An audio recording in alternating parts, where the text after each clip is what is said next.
Pambansang awit ng Pilipinas, Lupang Hinirang.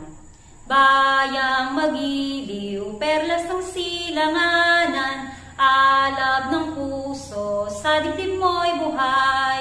Lupang hinirang, duyan ka ng magiting, sa manlulupig, di ka pa sisiil, sa dagat at bundok, sa simoy at sa langit mong bughaw. May dilagang tula at awit sa paglayang minamahal, ang kislab ng watawat mo'y tagumpay na nagniningning, ang bituin at araw niya kailan pa may di magdidilim. Lupa ng araw ng luwan at ipagsinta, buhay langit sa piling mo. Aming ligaya ng pag may mga api, ang mamatay ng dahil sa'yo. Panatang Makabayan, iniibig ko ang Pilipinas, aking lupang sinilangan, tahanan ng aking lahi. Kinukupkup ako at tinutulungang maging malakas, masipag at marangal. Dahil mahal ko ang Pilipinas, diringgin ko ang payo ng aking mga magulang. Susundin ko ang tuntunin ng paaralan. Tutuparin ko ang tungkulin ng isang mamamayang makabayang, naglilingkod, nag-aaral, nagdarasal ng buong katapatan. Iaalay ko ang aking buhay, pangarap, pagsisikap sa bansang Pilipinas. Pledge to the Christian flag. I pledge allegiance to the Christian flag and to the Savior for whose kingdom it stands. One Savior, crucified, risen, and coming again, with might and liberty to all who believes. Pledge to the Bible. I pledge allegiance to the Bible, God's holy word. I will make it a lamp unto my feet and a light unto my path. I will hide its word in my heart, that I might not sin against God.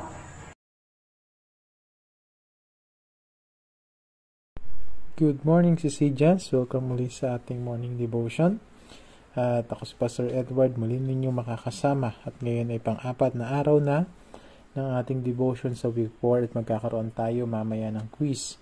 So, ang ating quiz ay simula dun sa ating napag-aralan ng Monday hanggang ngayon. At sana ay may naalala kayo sa ating mga pinag-usapan tungkol sa ating pag-aaral kung ano yung tinuro ng ating Panginoon sa sermon sa bundok.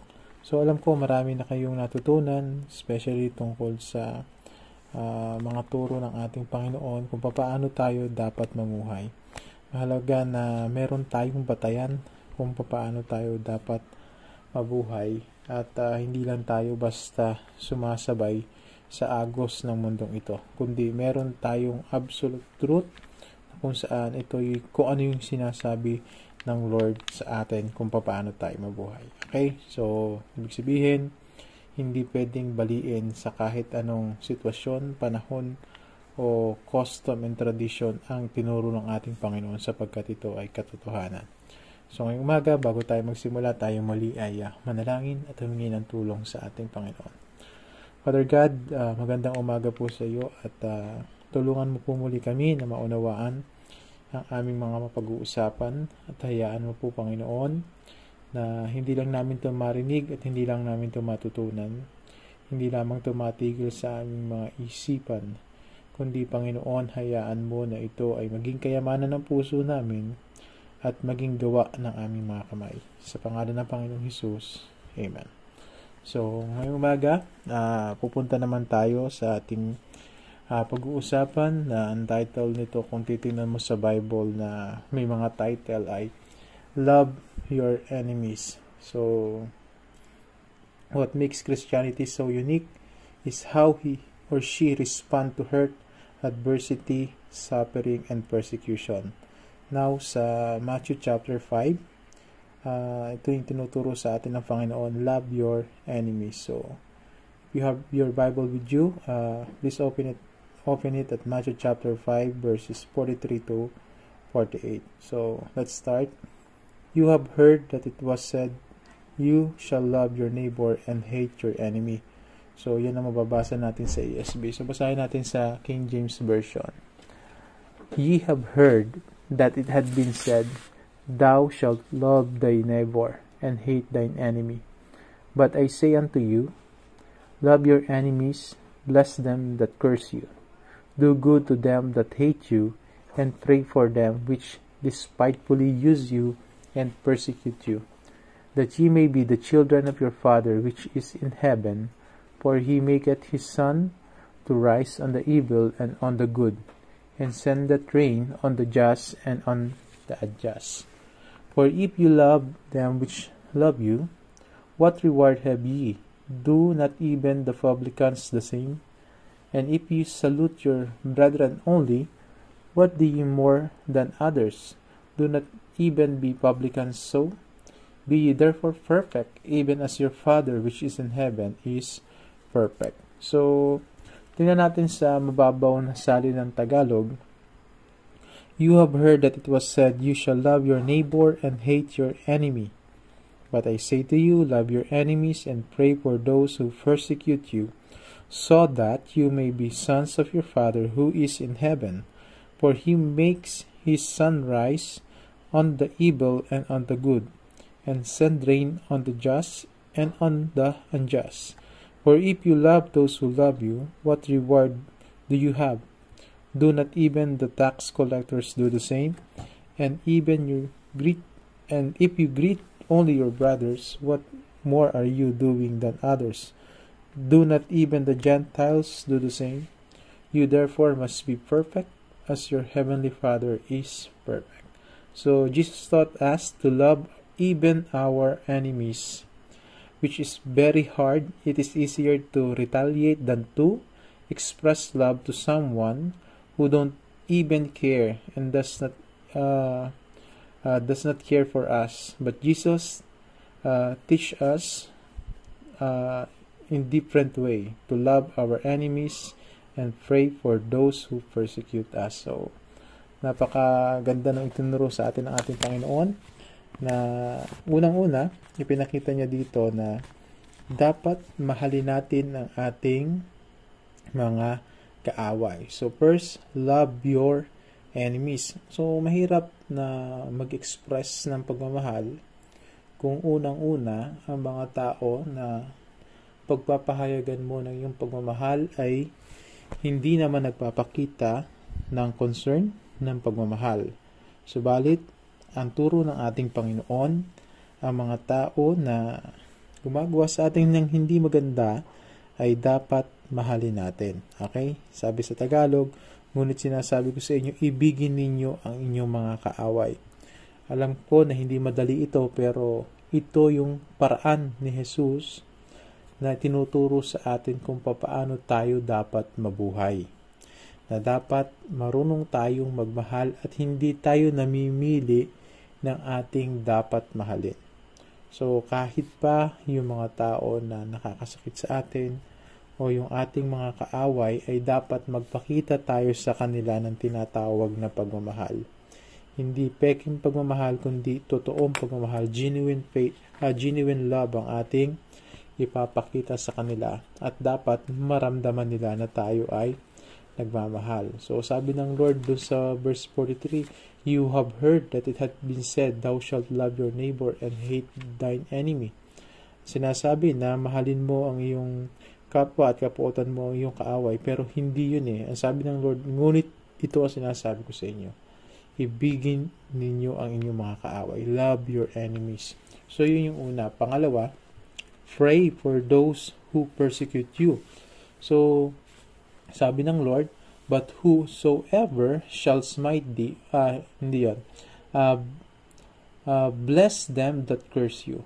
Ang una, love your enemies. Pangalawa, bless them that curse you and do good to them that hate you, and pray for them which despitefully use you and persecute you.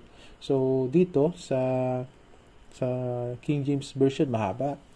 Pag dun sa isang version, sa ESV version, maikli lang. Ang sabi lang dun sa ESV version, pray for those who persecute you.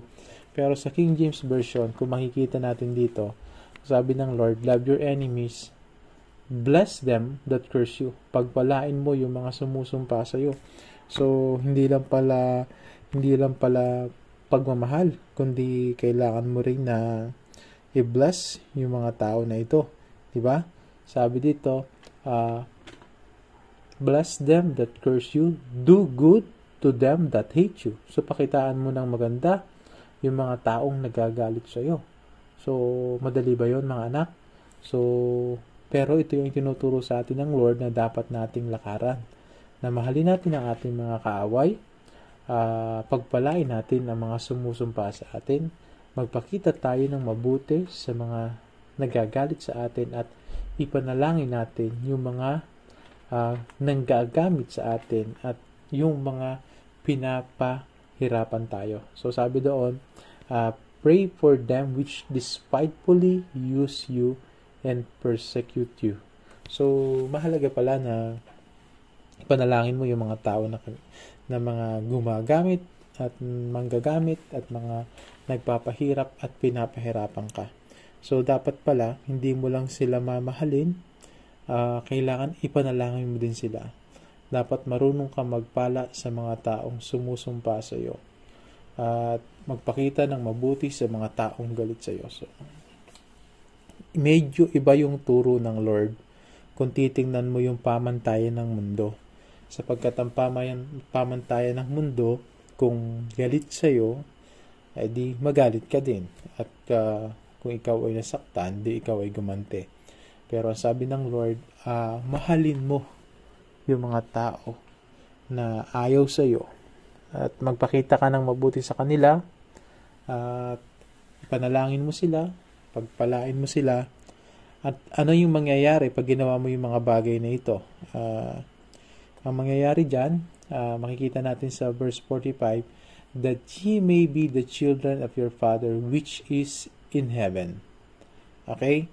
So, upang kayo'y maging mga anak ng inyong amang nasa langit. So, pag tayo pala ay nagmahal sa ating mga kaaway, okay, sa mga nangaaway sa atin, at ipinanalangin natin yung mga umuusig sa atin, ay tayo ay magiging anak ng amang nasa langit. Magiging anak tayo ng Diyos. Iko-consider niya tayong mga anak. Kasi, pansinin niyo ha, sabi dito, sapagkat pinapasikat niya ang kanyang araw sa masama at sa mabuti.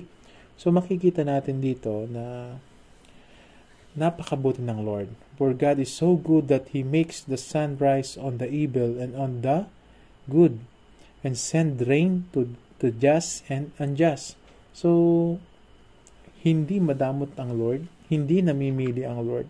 Pinasisikat niya ang araw sa mabuti at masama, at hinahayaan niya na magpadala ng ulan sa mga matuwid at hindi mga matuwid.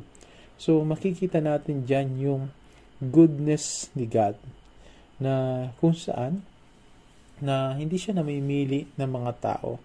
Sapagkat kung mamimili ang Diyos, baka hindi tayo mapasama, sapagkat napakadami nating kasalanan at baka walang mapili sa atin.